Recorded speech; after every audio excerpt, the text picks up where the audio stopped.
today for this. I'll start over. Thank you all for joining us for this meeting today. We're going to be talking about how to help learners and mainly learners in our adult ESOL population to be able to sign up for broadband access, as well as talk about how to connect them to a program that Montgomery Connects is running right now. I'm really pleased to be able to introduce our guest speaker today, Josh Bokee, who is the director of a new nonprofit, the Connect for Broadband organization that's dedicated to connecting unserved residents and families of need to affordable high-speed broadband. And he has a lot of very, very relevant experience in this, having spent the last 15 years working within the broadband industry to help communities take advantage of broadband affordability programs. Currently, he is also working with Montgomery Connects, which is the Montgomery County agency that's working to help residents to gain access to broadband as well as to devices. I wanted to first welcome our McHale staff who are joining us today, including Kathy Stevens, who's our executive director, Halima Ahmed, assistant director of programs. I'm sorry, I forgot to introduce myself. I'm Rudy Jung, director of programs. We're also joined today by Tiffany Ross, who's McHale's manager of network learning and development. And I'm really pleased also to introduce Danny Keeley, who is, Danny, can you just give a little wave? Thank you. Who's just starting this week as our technology coordinator, sorry. And he's going to be helping us, especially with our community learning groups program and learners who participate in that. But we're hoping to draw upon his knowledge and expertise in all technology areas as well. So if I could ask participants to put in the chat their names and organizations, I think that would be useful for Josh, just to know who is in the audience. And I'd like to just say a few words about the context of this meeting also. Well, as everyone knows, during the pandemic, everyone was forced to pivot to having adult ESOL classes online. And while this was a necessary step, it also showed up a new challenge to learners, adult ESOL learners.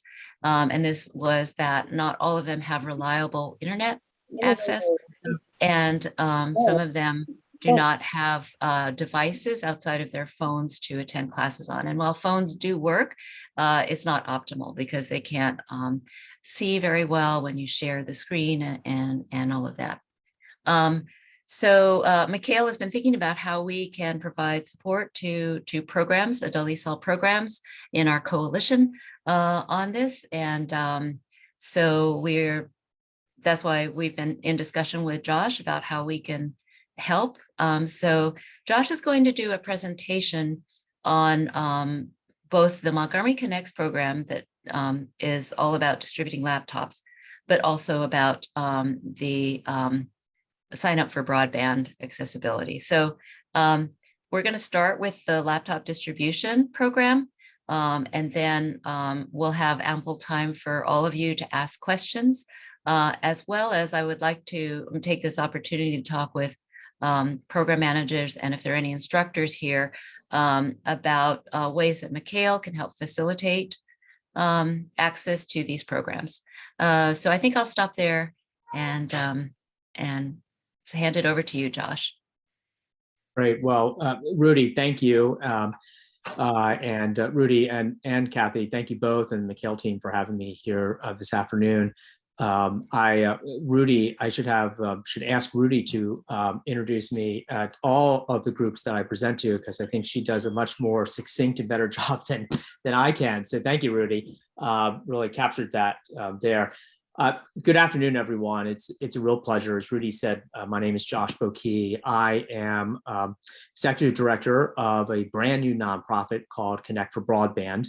And a little bit of brief background about myself, and really Rudy captured it. I spent 15 years in the broadband industry.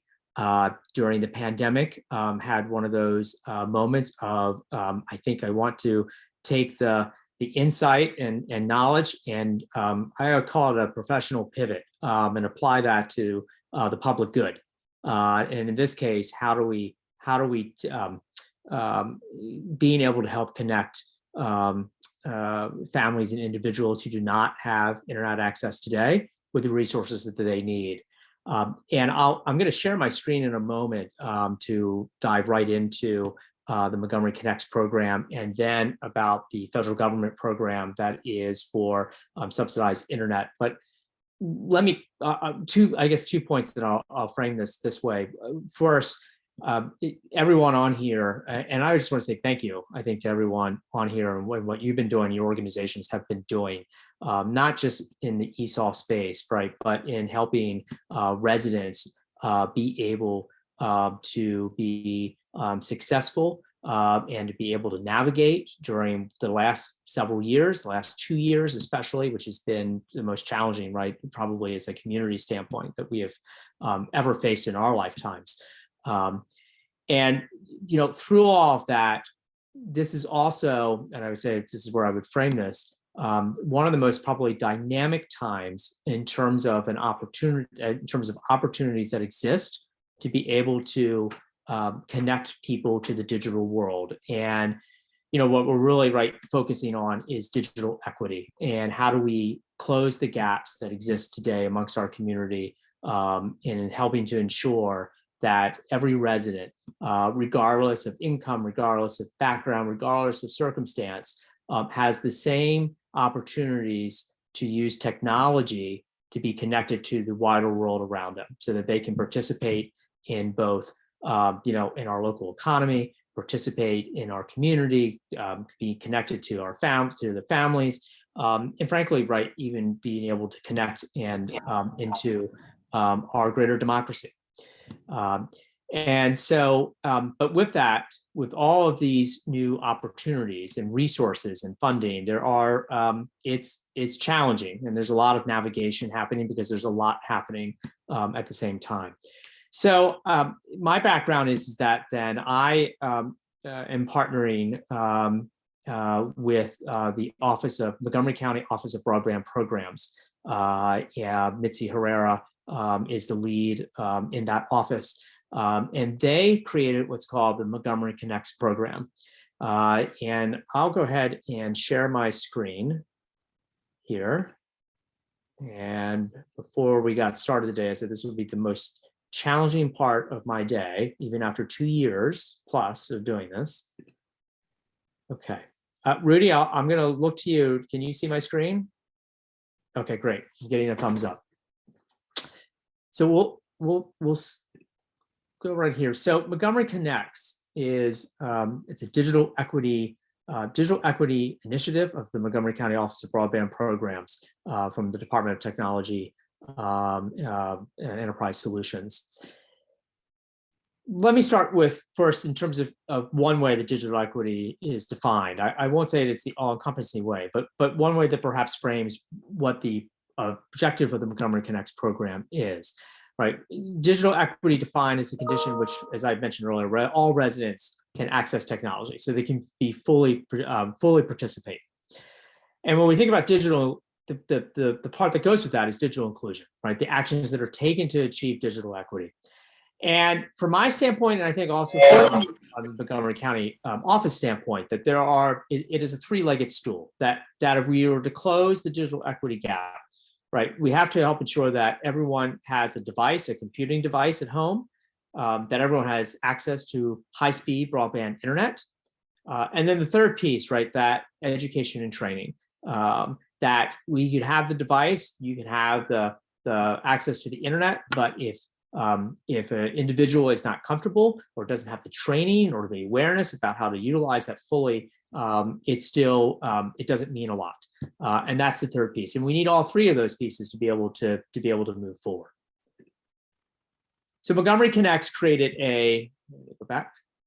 Montgomery Connects created what's called the Computer for You program. They applied for and received through a federal grant up to 40,000 computers to be made available to low-income Montgomery County residents for educational purposes that do not have one.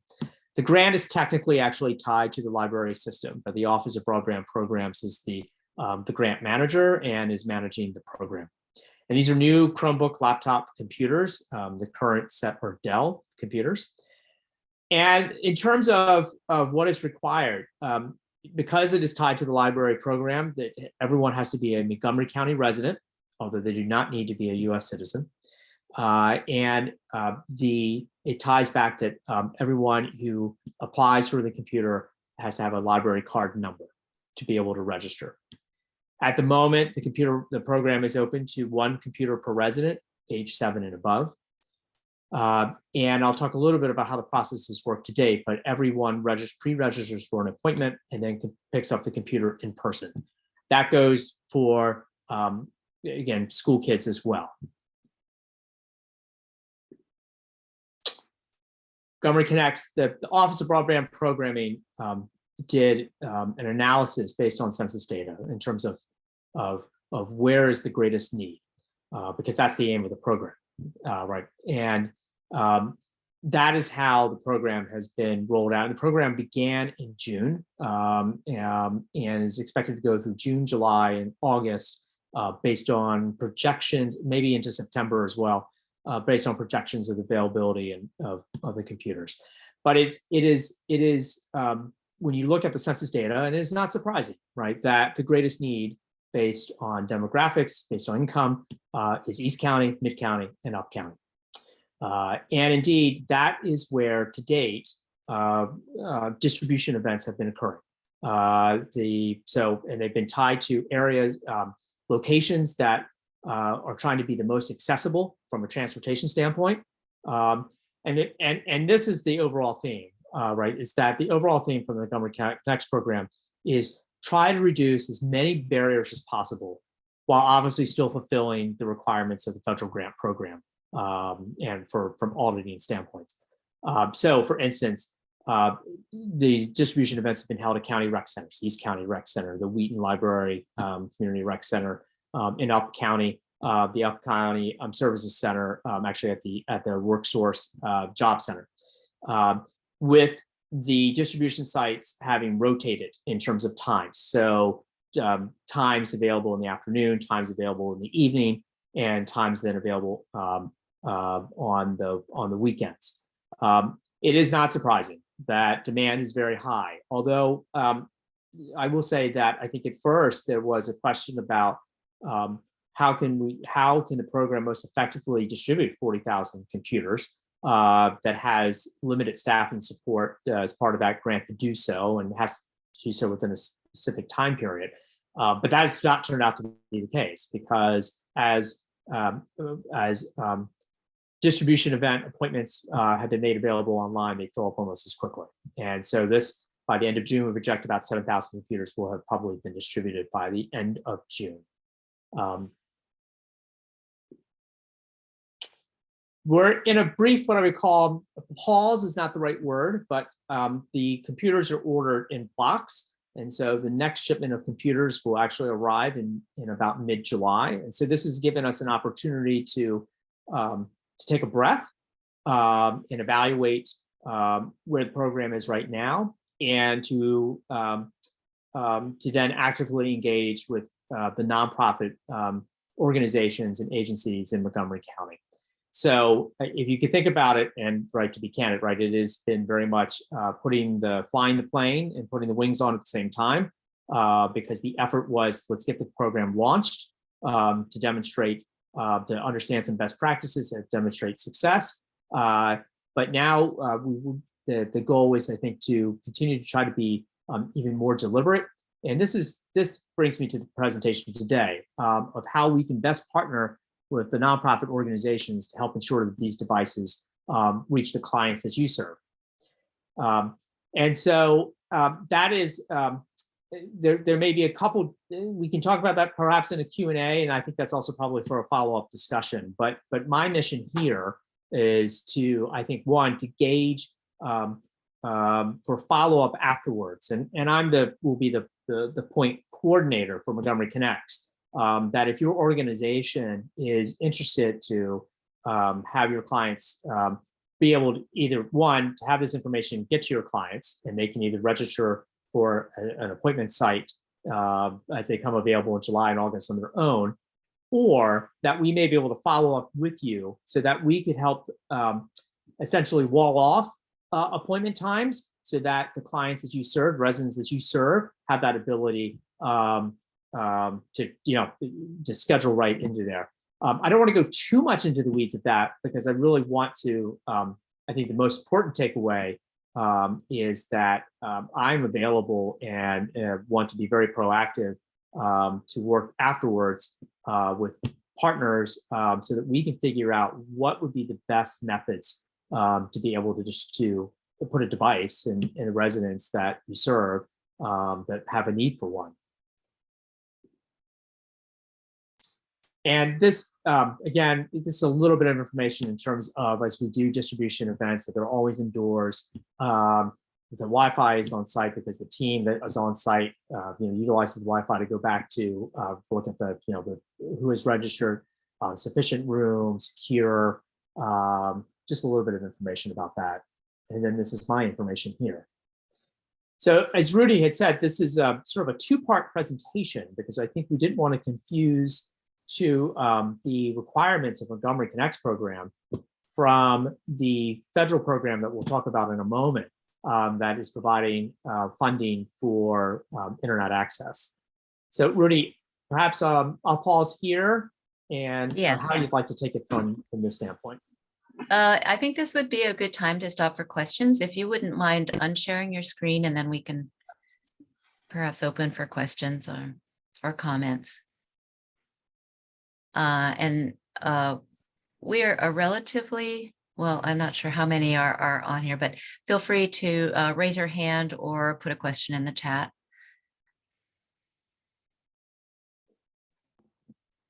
I just want to quickly add, as people are getting their thoughts together on their questions, we know that there is need out there. You all have mentioned on your reports, your grant reports and things like that, that you have folks who need computers, so and probably broadband access. So just feel free to even state what you know to be true right now. What do you think your adult learners need and their families need? And what's the best way for us, Mikhail, and to work with Josh to coordinate with you all to get these in your hands?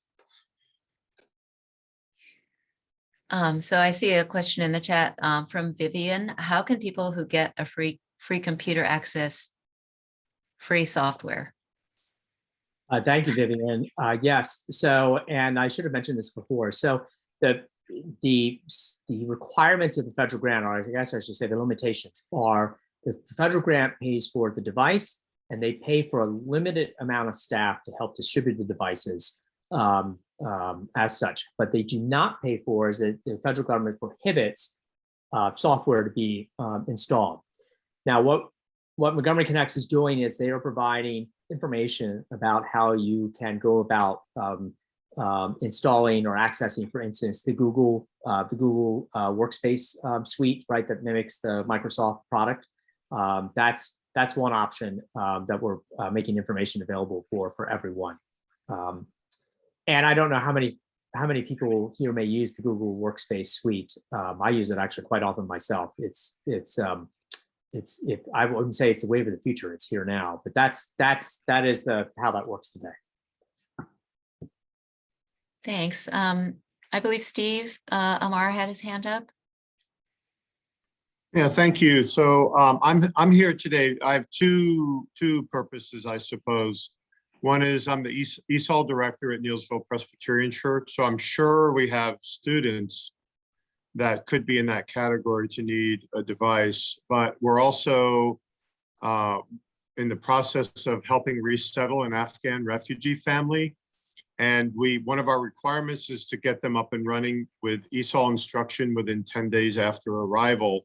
And so far for the summer, I'm not finding any live classes within a reasonable distance. The only option is online classes. And so my goal is to potentially obtain a device and internet for this family when they come. Would that be in the category of qualification for the program? Steve, yeah, no, thank you for your question. I would be glad to follow up with you afterwards about that. We are actually in touch with a coordinator who is working with a number of Afghan refugees, and I'll be glad to follow up with you about that. Wonderful. Yeah, thank you. And Steve, if you haven't already, make sure you follow up with our staff just to see if there are any classes that if you haven't done so already, that there might be something that just started or whatever. We'll be happy to I help will you do that. I've on been that. scouring. Yeah, I've been scouring and I haven't found anything that's live in the summer. Understood. Well, just in case there are stones that are unturned. Yeah, any help I can get, greatly appreciated. Thank you. I'm going to turn to a question from Kathy Smithson. How do clients schedule an appointment? Yes, so the main website is, and I'll put it back into the chat here again as well, is it's the county's website, montgomerycountymd.gov, and it's /computer.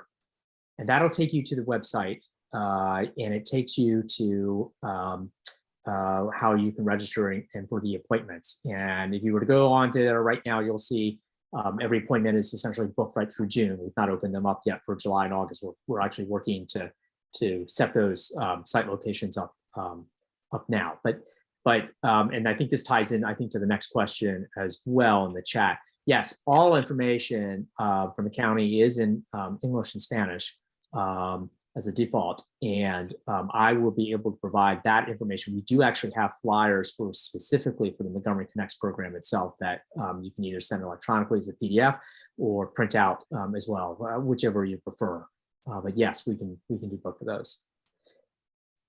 And then there's a question from Doris. Can I order computers for my class, or do they need to order individually? So as part of the requirements for the grant program, and I don't want to say this is the tricky part, but this is the part where I'd be glad to follow up afterwards, right? Every computer that goes out has to be tied to a specific individual that we know is being received. And there's some information that comes with that. It's a address and contact information, as well as that they have to check off that affirmatively that it's for educational purposes, and that without the device, without Montgomery County providing that device, they would not be able to access the device themselves.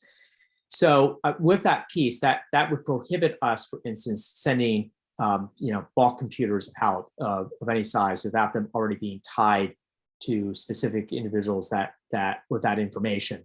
But this is the part where Doris, I think, right, Doris, where I would be glad to work with you afterwards to troubleshoot on that and to figure out what is the best way. Would be the best way that we could open up a site that is geographically perhaps located nearby, and we can sign everyone up with the link. Or if it's a larger distribution, for instance, if folks on here have, they're working with, say, maybe 100 or more clients, and we think we might be able to do on-site and go on-site, again, pre-registering everyone so that your clients aren't having to go elsewhere in the county, we could look at that too. Not limited necessarily to that. That's what we've spoken about before. And I know that all seems probably a little complicated, and I know it feels a little complicated to me, but part of that is because I think what we were trying to avoid was to say, right, a scenario, and I'm going to be a little extreme with it, right, computers are going to be distributed on Wednesdays and Thursdays, and this is it. This is the only way to do it. So we're trying to maximize flexibility, but with that comes a little bit of complexity.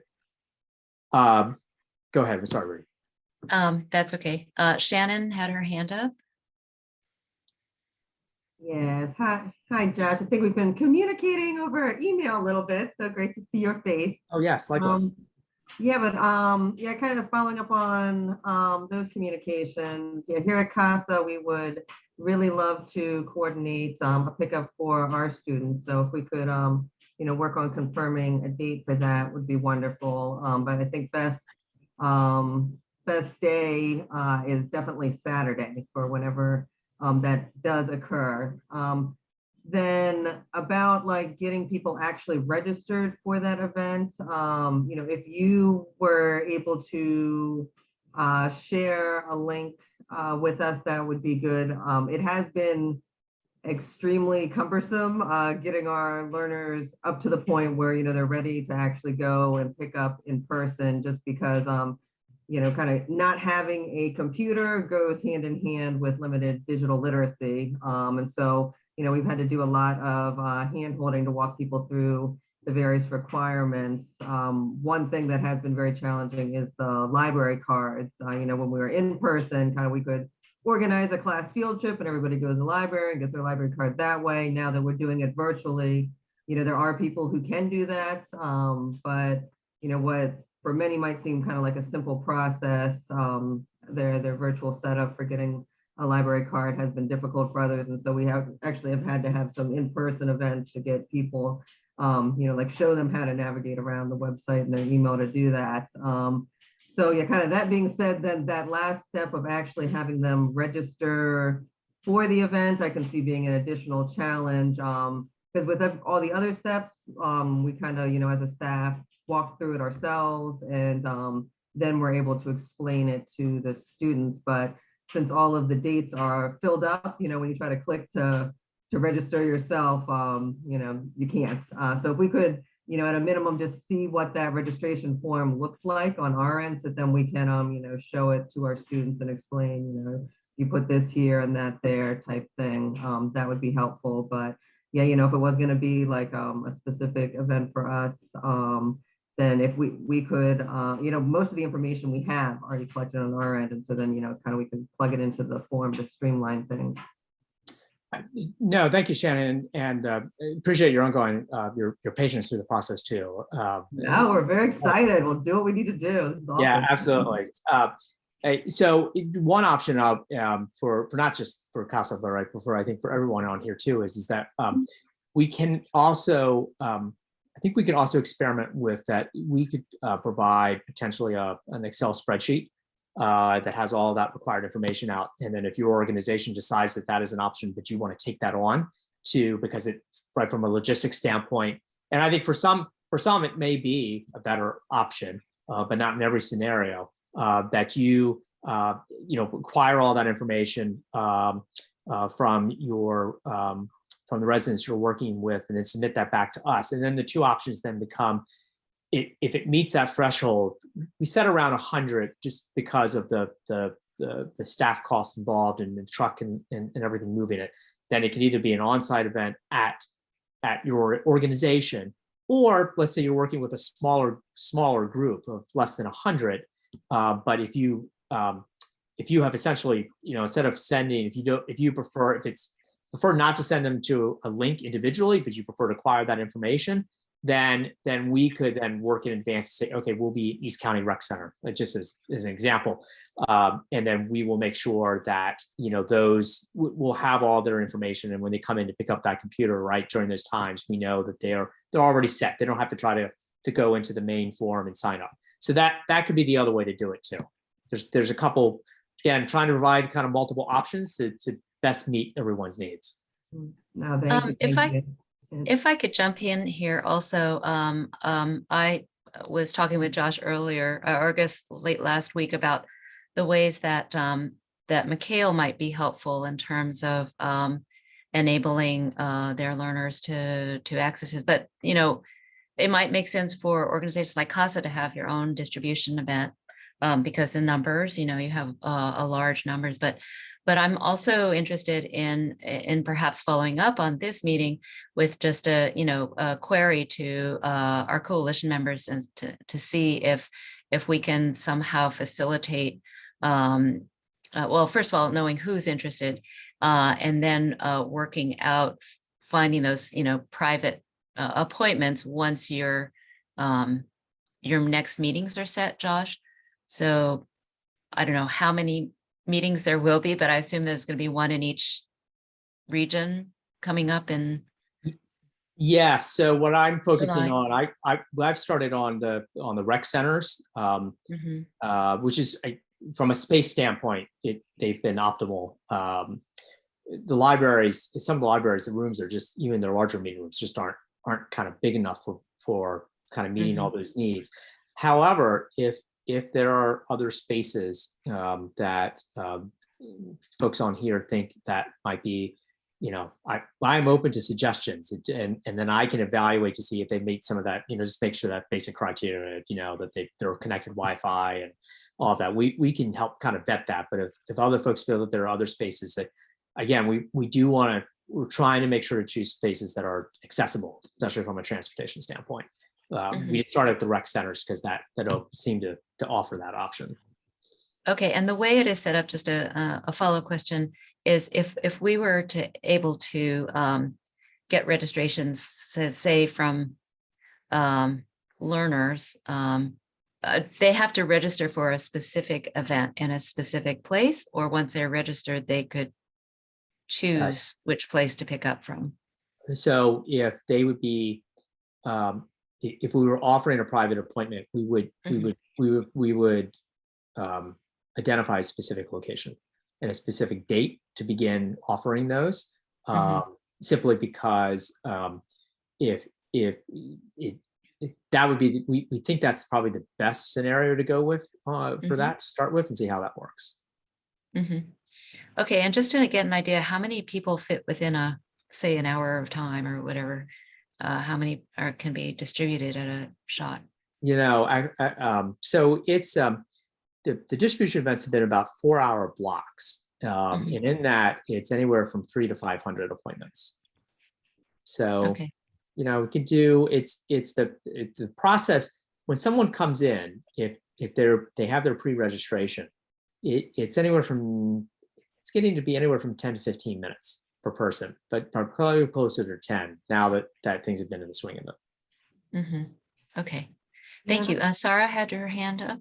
Yeah, I'm sorry, Rudy. I had like a follow-up from okay, what I was discussing. Kind of like, as you mentioned before, the computers, they come with no programs set up on them. And so that's going to be another really important step for our CASA learners, I imagine, for some of the other organizations represented here. So there's another reason why, having a site that's familiar to the people who are picking it up, but then also the logistical, the space so that we can do that secondary meeting with everybody the same day. We're going to need to basically have a quick orientation with everybody to show them how to connect to Wi-Fi, how to, get them set up on programs, everything before they leave. Otherwise, the computer is going to be unusable for most of them. And I know, we're a little below that 100-person threshold. So, if there's another organization who wanted to partner up with us to, get us to like 150, 200 people,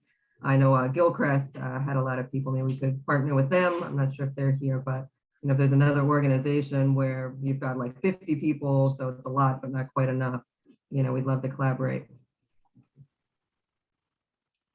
Okay, thank you. Sarah? Yeah, this is a great opportunity. And we in Long Branch, we're planning with other partners. We're planning for a big event in August, and it's a health fair in conjunction with the back to school drive, a supply drive. And would it be something, we have it would be at Clifton Park Baptist Church, and there's a lot of indoor space.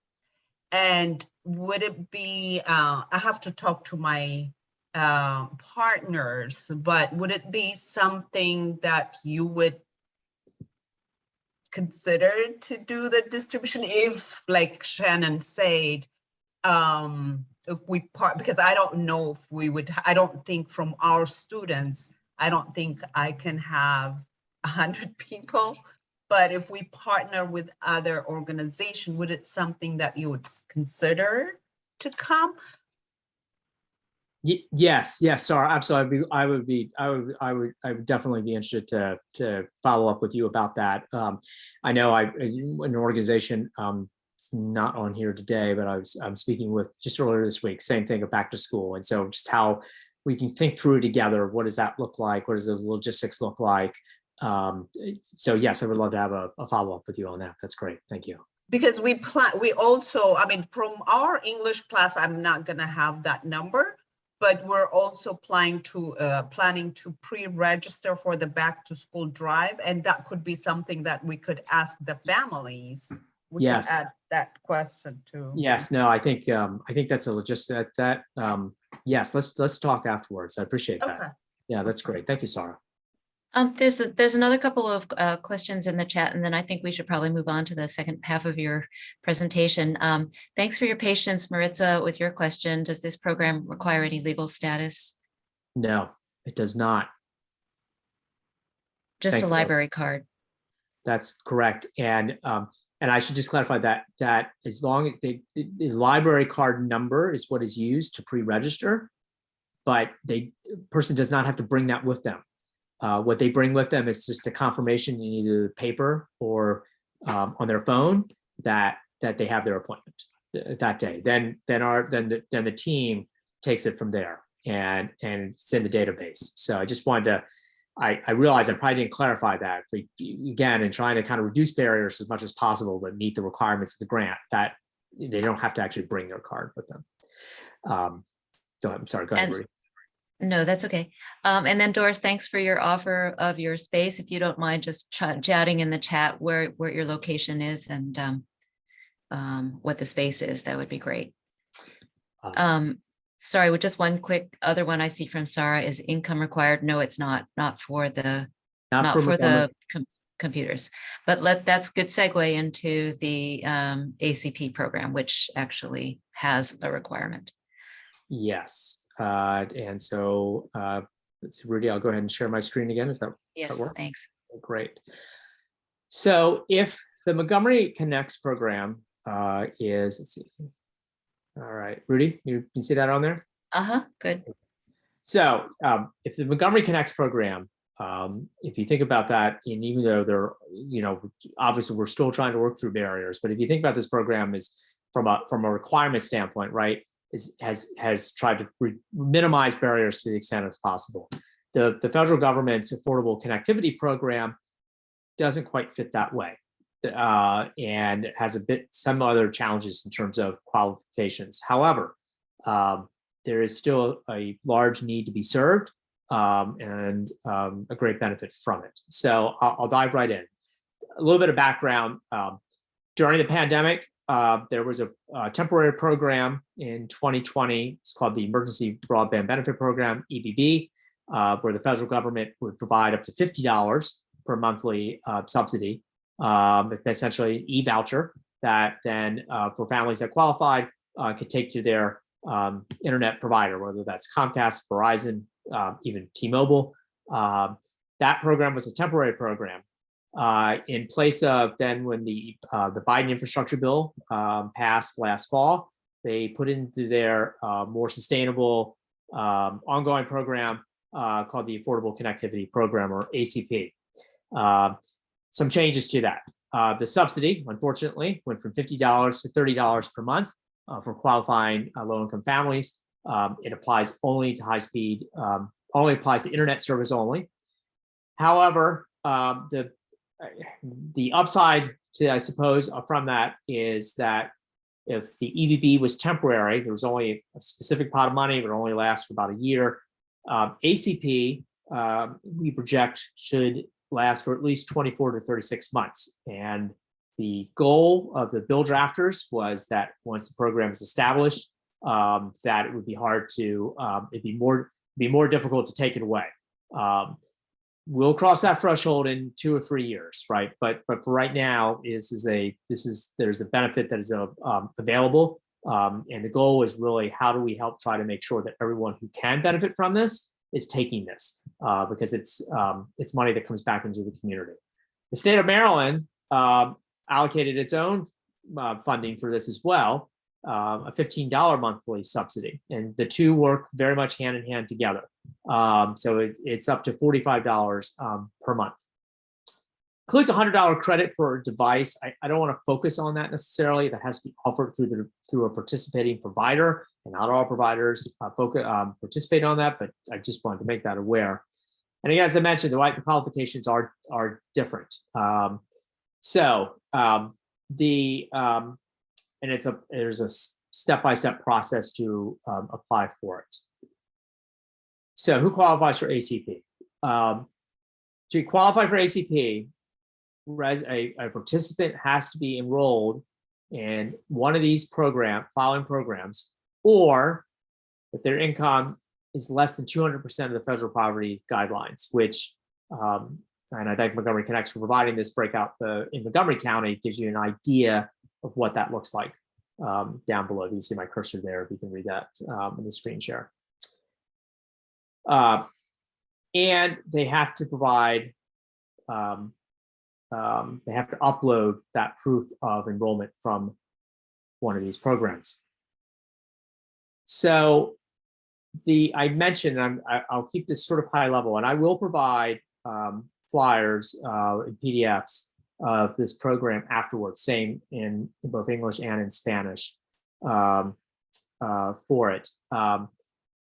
There's what we are, well, let me back up a little bit, I suppose.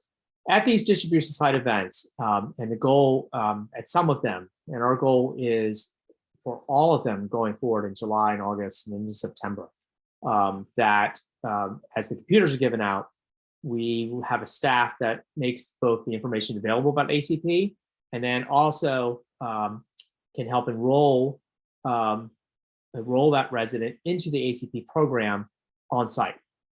And at some of these distribution events, we also have the providers on site as well, like Comcast, Verizon, or T-Mobile. So that the goal is that a person can receive the computer, and they can sign up. We help them enroll into ACP, and then they can take that e-voucher and go right to the provider and either apply to an existing account or open a new account. A little bit about how it works once you're enrolled in the ACP. Once you are enrolled into the program, it's essentially you receive an application ID number or an ID number. That's your ACP ID number, and you can take that to any of the providers. And then it's the provider that gets paid directly from the federal government. As a resident, then you don't have to worry about trying to coordinate that month to month. You don't necessarily have to worry about a renewal of that. It just handles it automatically from there. But I guess I'll be candid, having done helping folks enroll into the program directly. The application form is not lengthy, but it can be a little challenging, and frankly, requires assistance sometimes to be able to walk through it. And that's why we're trying to make folks available from a team standpoint to help enroll people at these computer distribution events. Separately, however, and this would be a conversation for follow-up, Rudy, for organizations that would be interested to have, say, myself or someone else come on site to help enroll your clients into the ACP program, that's a discussion I'd be interested to have.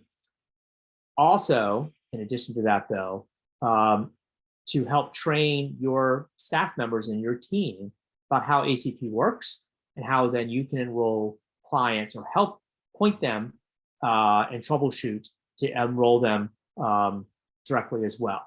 The application itself, as I said, it's an online application, and in and of itself probably takes maybe 10, 15 minutes. But it does require, for people who are not familiar with that, because it's not intuitive, sometimes assistance. But that's part of, I guess, as a takeaway. Again, be interested in follow-up. Happy to come on site to help do this work, to help enroll, and then help, as I call, the train-the-trainer model to help make that sustainable. I know probably some of the questions that will come up. What about do they need to be a US citizen? No, but they do have to have a passport of their country of origin. Yes, that does limit, there then does create limitations of the program for residents who do not have, who are undocumented. Although, however, if their child is participating in the school lunch program, then we can register them and enroll them through the child, through the program that way. And that is another option. In terms of having, for instance, this paperwork, if we were to do something either on site with your organization, really what that involves is, so we use iPads, right, to go through the application. And then when someone brings, if they happen to have their Medicaid card, or they have a SNAP card, or any of the other forms of documents there, then we just use the iPad's camera phone to take the picture, and then we upload it into the system, onto the application. And then at the end, they receive their application ID. We use that person's camera phone to take a picture of that, because they have to hold on to that, and then they can take it to the provider. But for instance, that's why we do assistance for enrollment, because it would not necessarily be intuitive that you want to capture the application ID number to make sure you need bring, because that's what the providers need to apply to their account. So Rudy, maybe I'll just take a pause there for questions. Hopefully I didn't confuse everyone with that explanation. It's a tremendous program. I'll just conclude with this. It is a tremendous program for members of our community that we can be able to get into the program, because the providers have structured their own offerings around this program for high-speed internet, either at the home or for those families or residents that there's not a stable home. That's where a T-Mobile can come in, right? Because then that pays for the service for their wireless service, either through an air card or for the wireless service for the phone themselves. And I will say that the providers are eager to participate.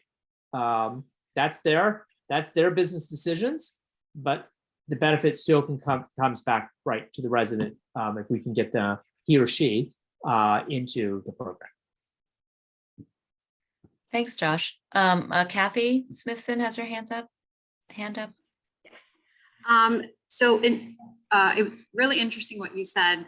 If the child receives farms that the family can potentially participate in this program, is that the only qualification for the child? Or let's say if the child is US born and has Medicaid, like would the family still be able to participate? Or any of the other requirements or qualifications? In other words, if Medicaid follows to the child. Exactly, yeah. Let me, because the first time I've had that question, is an excellent question. Let me confirm that. I actually think it would. I think it would, but let me double check on that. Thank you.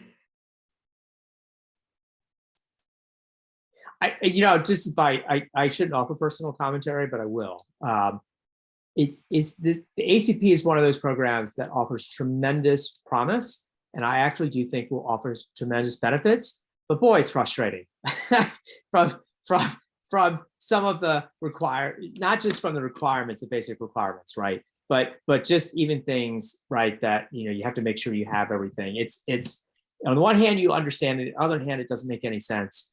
And we all know, and each of you who are working with residents know that every type of it's not a small barrier to the family, but every type of ask is another barrier. And then that family is less likely to sign up for it there, and they're much less likely to come back. That's part of what we're trying to do, is how do we bring this program to the families and residents to meet where they are at, and not always right where we say, okay, let's have, well, no, they've got to come to us. That it's got to be the other way around. And that's part of honestly what my interest is trying to figure these pieces out, and then be successful, that we can be successful at it, and then we can help other communities outside of Montgomery County even to be successful at it. Any other questions?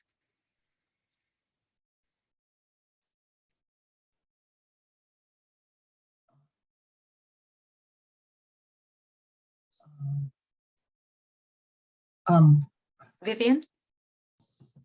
So when they take their ACP number to the internet provider, you said the federal government will pay their $30, and it works the same with the state at the state end? Yes. So if what happens right now is that when they take their ACP number to the provider, the way that the state program has been set up with this is how it works with the providers, is that that automatically then the provider reaches back out to the state, and then it layers in together, so that for the resident doesn't have to do there's no two separate applications for the resident. Okay. The goal when the state created this was to have the exact same requirements, and then from the technical side of it, then it just layers on. So yes, they don't have to do two applications. That piece just falls automatically. I'm a little unclear as to how long that state piece will be. It'll go until the funding runs out, right? So, and I'm a little unsure about how long that will be. But I'll try to have some. I'll try to reach up to the Maryland Broadband office to get a little bit more light on that. Okay.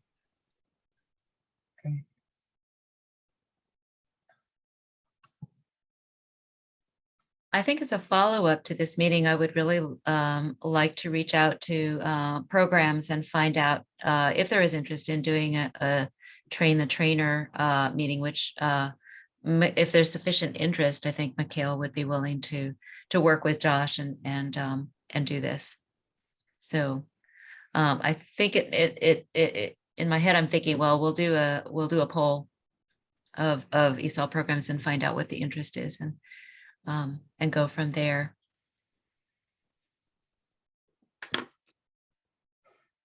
Any other questions?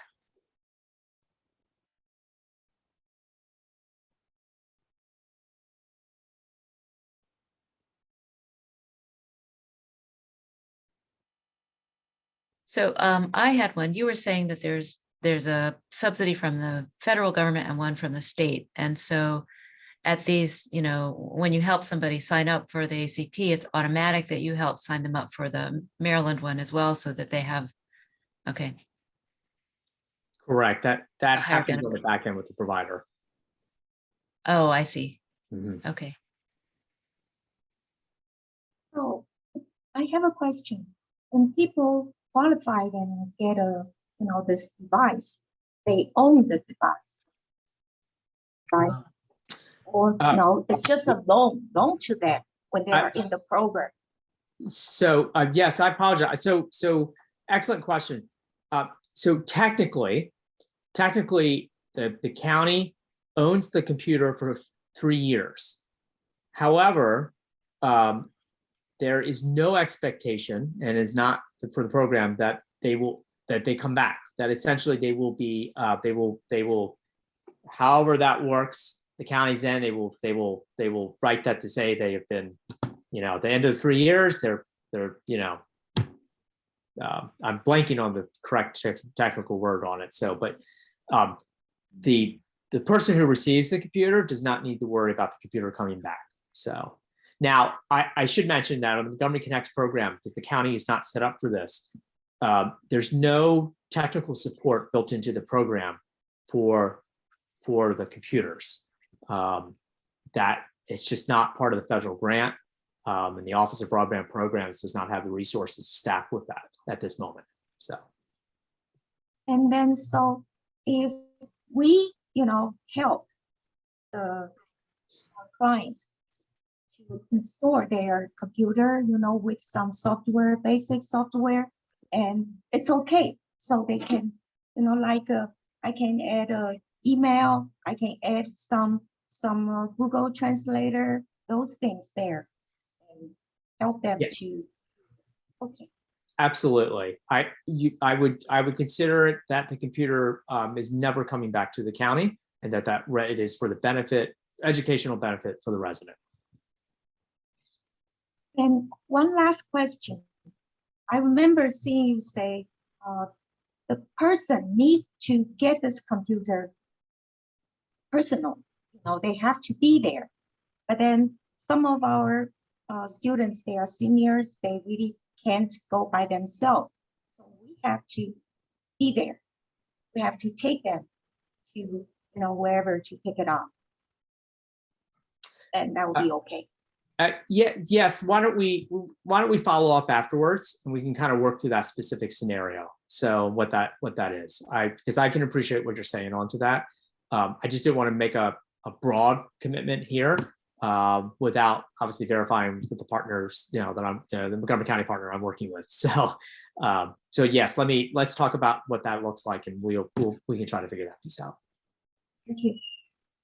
In our last couple of minutes, I think there are a couple of questions. Vivian, you had another question? Yeah, Google Workplace Suite that allows them to do word processing and everything. And if I have students who have already gotten the computers, then can they attend a session that shows them how to upload it? Or is that something I can help them with? Because I'm not very savvy. So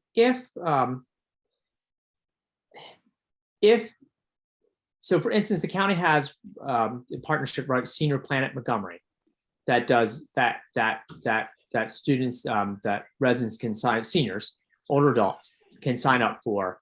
And I can make that information available afterwards. And they do a wonderful job. In fact, they're celebrating their 6-year anniversary on Friday of walking through everything from how to set up a Zoom to how to navigate the internet to even online fitness classes. That type of support and knowledge, they do that through. And we'll try to follow up on this, right? I think this is probably an ongoing challenge, not just here in Montgomery County. I think it's just an ongoing challenge across the way. Is well, if you're not an older adult, what type of support exists for that? It's definitely a little bit more scattered. There are groups that do that type of support. It's we'll see if we can try to pull together those resources a little bit more, so that everyone, the partners, at least each of you has them, regardless of whether your residents, taken to the computer or not. That's just good resources to have. So I'm going to make a note of that because that's come up a few times in my conversations. Thank you.